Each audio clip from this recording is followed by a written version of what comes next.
Hello, good morning. My name is Kimberly Wilson and welcome to Doga. So I'm going to be here with you regularly, and what I wanted to do today is start by introducing you to Mookie, who is napping at the moment. So I'll bring him more into our experience in just a bit.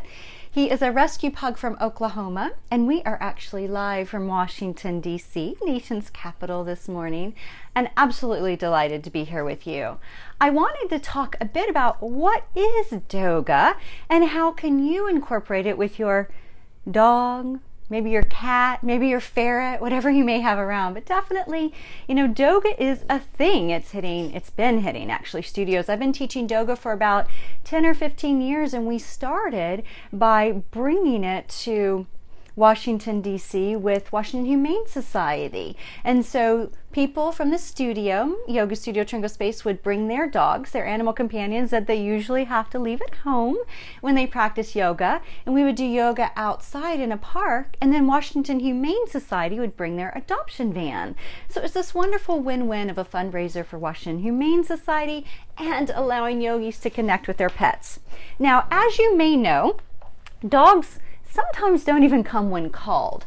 So performing an up dog, a down dog, a pigeon pose on command probably isn't so likely. So it's a lot of manipulating of your dog. And so the cool thing about Doga and the way it's really promoted is that it allows you to connect more with your dog. So for many people, our connection with our dog is I gotta take the dog for a walk, or I gotta let the dog outside. And, maybe we're walking down the street with our cell phone and not even really connected with our pet. And so this gives us the opportunity to actually have a little bit more one-on-one time. Of course, dogs are all about connection. And the beautiful thing about yoga is also it's about really being present in the moment. Well, so is Doga. And what better teachers than your pets, particularly dogs? They are so in the moment, constantly, right? You know what they need emotionally.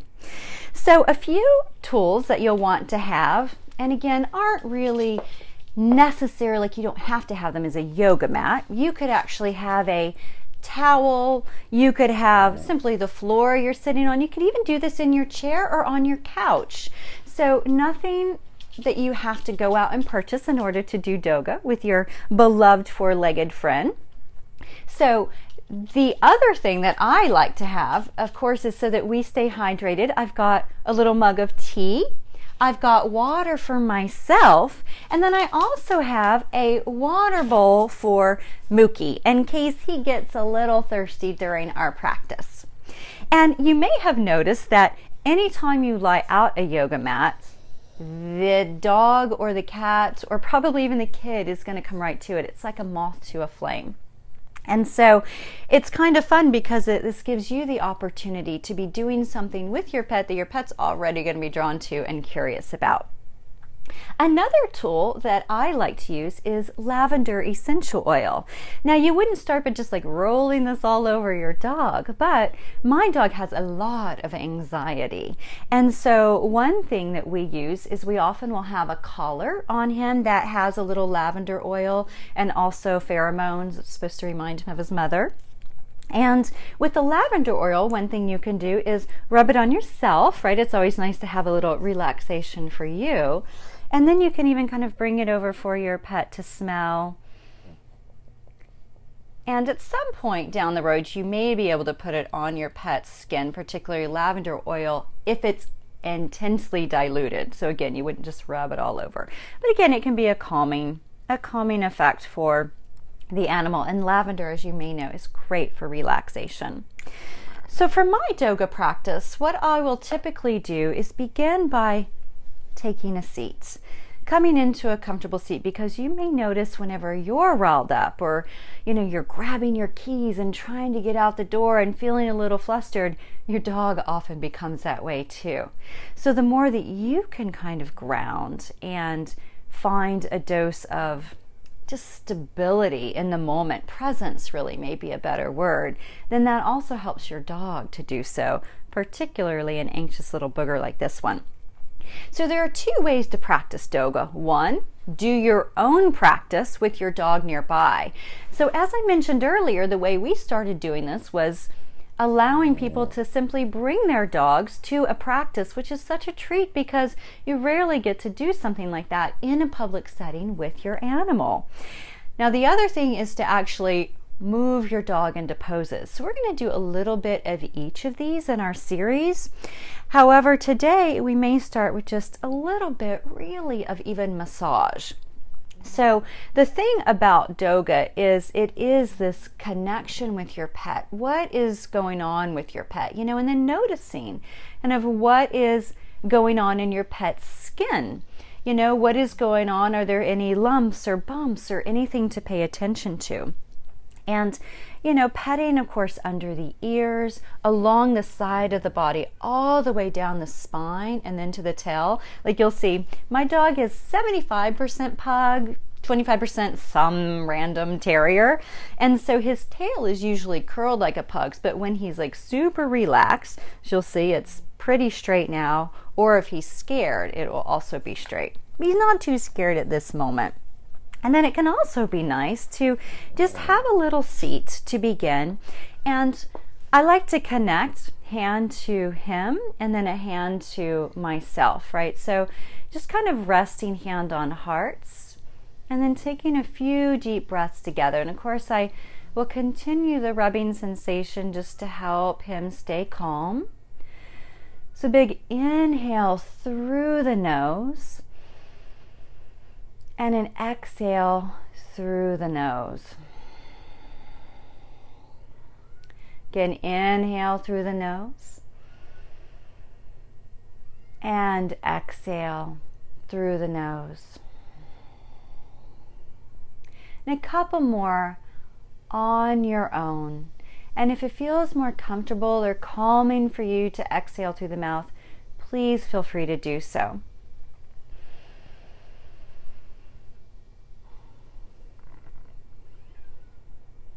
Once more.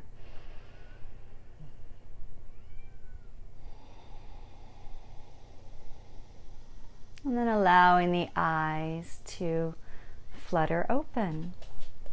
So from here, come on over, Mook Mook. We are going to come into butterfly pose. So see, so good. So butterfly pose, you bring soles of the feet together. Again, your dog's probably not going to bring his or her feet together.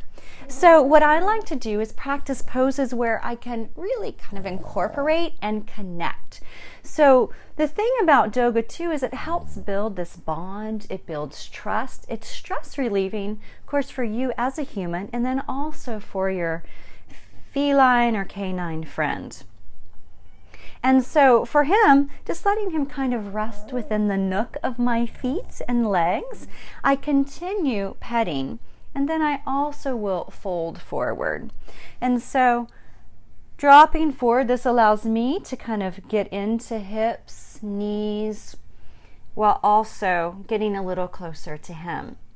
Now, one thing to keep in mind is yoga, we never ever want pain. So some of you may be more up here, totally fine. Others may be all the way down, forehead in feet. So working at your own body's kind of ability and knowing that every day it's a little bit different. And again, as you are in the pose that you've chosen, so this is a butterfly form. Again, feet together, knees open. If you find that your knees are quite high up, what you could do is elevate your hips by sitting on a blanket or a bolster or a rolled beach towel to help elevate and provide a little bit of relaxation. So here, again, few deep breaths connecting with your pet. The massage technique that is quite calming is hand from the top of the head, and it's like a full hand, so not fist or what have you, full hand, and then all the way down. Yeah, do you see how it just kind of like opens him right up? Yes. And the one thing too that's great about massage is, you know, he's pretty nervous a lot of the times, but particularly with he hates having his nails trimmed.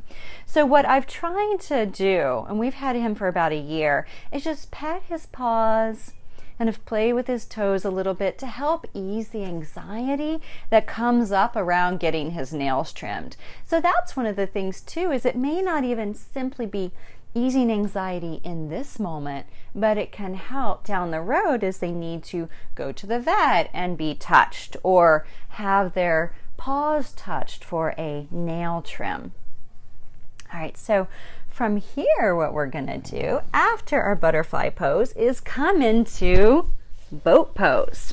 So boat pose, you see how long, he's so long. So boat pose is basically, it's a core pose. So you lean back and then you extend your legs up, right, Mook Mook? And if that's too much for the core, what you can do is drop those feet down, right?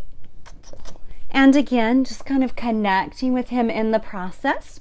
Now we want to feel this in the core, not in the lower back. So that's why for a lot of people, extending those legs up, it's just not going to happen, and that's okay. Right? And then if you have a heavy dog, you may want to have him in your lap or to the side. If you have a really tiny dog, it's great. You can lift the dog up, bring the dog back in. Lift the dog up, bring the dog back in. This little booger's about 24 pounds, so I'm not going to be lifting him that way. Actually, and he probably would get a little anxious because he likes more of the connection. He likes to be touching. Right, Mook Mook? And so again, lower back long, and you can probably feel this in the core. So really what we're making is a V of sort. And then I'm going to drop him down, and we're going to go into a forward fold. So for the forward fold, extending legs out, and sometimes I'll scratch like right up by his tail to get him to sit. Sometimes he'll sit, sometimes he won't. There we go. So, and then I fold forward. Now for your forward fold, you can have your feet open a bit. You can have them completely together. Then you'd have to have your dog to the side. And then again, petting, keeping him nice and comfortable, trying to have a sort of connection if he doesn't look away. And then folding forward. Now working to keep that spine as straight as possible. So that may mean you don't fold very much, and that is absolutely fine. One thing that we've found, particularly if you also have an anxious dog, is massaging the ears helps to calm him. Sometimes I'll be like, Mookie, deep breath. Not that he has any idea what I'm saying, but I feel like somehow it calms him. It definitely calms me as he's all riled up. But petting the ears can be a helpful way also to help calm him. But with the forward fold, I mean, you could stay here up to 5 minutes. We're just going to be here a couple minutes. Again, connecting, petting,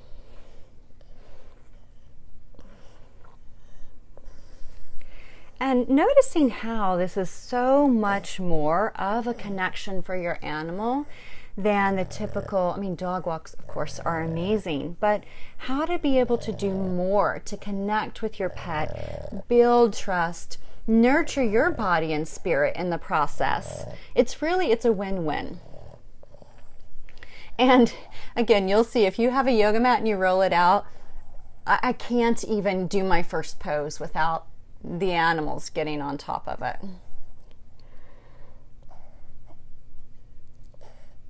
Good boy. Yes. And then I'm going to roll back up. And then bringing hands behind the back. So now we'll take a little bit of a back bend. So hands behind back. You see how he'll just rest. He's nice and chill. And again, if you need to, taking a drink. It's always nice, again, I love to have green tea and water nearby. Again, nice and calming, and a wonderful way to practice mindfulness during this practice. So bringing the arms behind your back. Okay, so you can cartwheel them back if that's okay for your shoulders. Bring them directly behind the body, a little bit out to the side. Shoulder blades down, chest lifts up. Deep, full breaths. Now, you may want to take this a little bit deeper. You can drop hands down. Turn the fingertips in toward the body. Again, gazes up. So think here, of drawing those shoulder blades in toward one another and lifting through the chest. And then rolling up, and then again walking forward. So back bend and forward bend. You can just walk those fingertips just a bit, and then coming back. And again, if you'd like, cartwheel those arms. So you'll see that gives a nice big movement to open up range of motion in the shoulders. Or you can simply walk those hands back, press them into the earth, lift through the chest, spread those toes, and gazes up. And release. And it doesn't look like you're doing much, but it's a lot of effort. You'll feel a nice stretch throughout, really from the top of the shoulder all the way down to the wrist. Then I'm going to do one more forward fold. Now, one thing to keep in mind, forward folds, they're calming. They're also cooling for the central nervous system. So those of you experiencing this lovely heat of the summer, it's going to be a helpful one for you to keep in mind, is these forward folds. And your pets may also enjoy that too. Right, Moot Moot? And then coming all the way back up. So the next one we're going to do is coming onto your backs. All right, Mookie, come on over. So I'm going to lie down. Mookie's like, I'm done for now. He's curling up on the couch. Come here, Mook Mook. He's like, I'm done being a movie star. So I'm just going to show you the final pose that I wanted to mention, which is bridge pose. So you come down onto your backs. And again, if you may even have a few pets nearby at this point. Sometimes they'll even get onto your belly, which can be quite taxing if you're lifting a 60-pound dog here. Oh yeah, let's see if Belle Star. So Belle Star is our new rescue. We just got her this weekend. Hi, sweet girl. Let's see. And she is so skittish and shy. So she'll make a debut later on. But right now she's particularly attached to someone else in this household. She's so sweet. So coming onto your backs and then resting hands on heart center, hand on belly. So again, if your pet was a little more obedient, would maybe be right around here curled up with you. Mookie has a special place on the couch, so that's where he tends to go if he is done with my yoga mat. So taking a few deep breaths here. And again, if your pet's nearby, I'll have an imaginary pet at the moment. Just noticing, petting their coat, the top of their head. Again, keeping that connection. And then for bridge pose, you then release the hands along the sides of the body. So again, you can stay connected with the pet. And then begin to lift your hips up. And this gives you yet another back bend. And gaze can be, I've got my eyes closed, gaze can be up, gaze could be at your pet as you're connecting to your pet. Again, there's no right or wrong with this. The idea is to make this as comfortable as possible while also allowing yourself to feel a little bit of sensation. So that's the thing with yoga, is we always want to find what's called our edge, which is the point, never pain, right? But past comfort zone, meaning that I don't feel anything, into a little bit of sensation. And then releasing down. All the way down. And then we move into our final pose, which is Shavasana.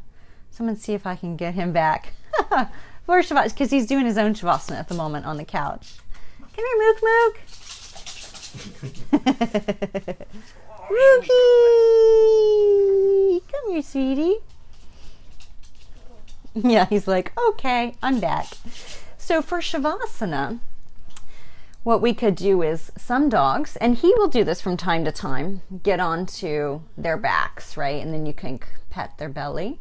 So for him, it looks like he's just gonna sit, he's gonna lie down. There he goes, rolling over.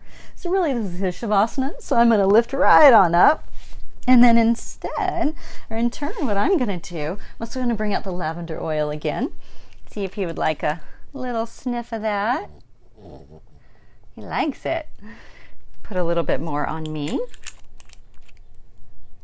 And allow him to have yet one more final massage for his practice today.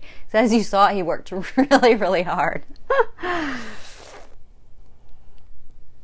And you will end up with dog hair all over your yoga mat, sometimes with slobber and then dog hair stuck to the slobber, or if they go and get some water, which happened right before we started filming, and then there's water dripped all over your mat. It's part of the process. It's part of the practice. And you know, one of the things too that about this practice that I love is it's completely chaotic at times, particularly if you're doing this with a few dogs and a few people. And it also is completely unpredictable. I mean, sometimes he's in the mood for Doga, sometimes he wants to be across the room doing his own thing on the couch, as we saw today. So take the time, if you can, over the next few days to have a Doga session with your dog. And remember that it may simply be you doing your very own yoga practice, or just one of these poses that we did today, and having your dog nearby. Or it may be that you do a little bit of stretching of your pet.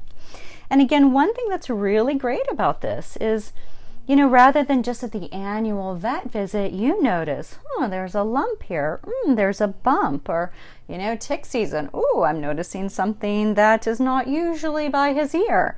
You know, and you can catch these things a little bit sooner than you could if you wait for that annual vet visit for the touching for lumps and bumps.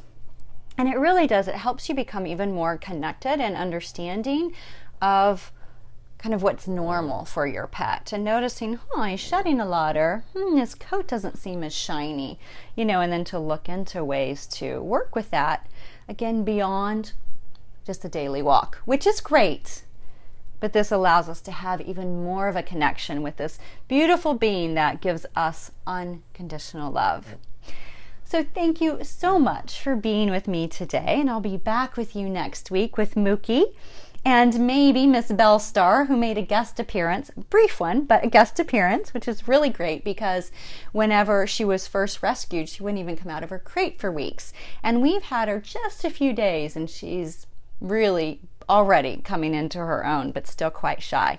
So you'll get to see more of her as we work together. And I just want to say a big thank you for being here with me and Mookie today. And if you have questions about Doga, please feel free to put them into the comment section, and I'll be sure to answer those in our next episode. So wishing you a wonderful, wonderful rest of your day, and thank you again for being here with me. Namaste.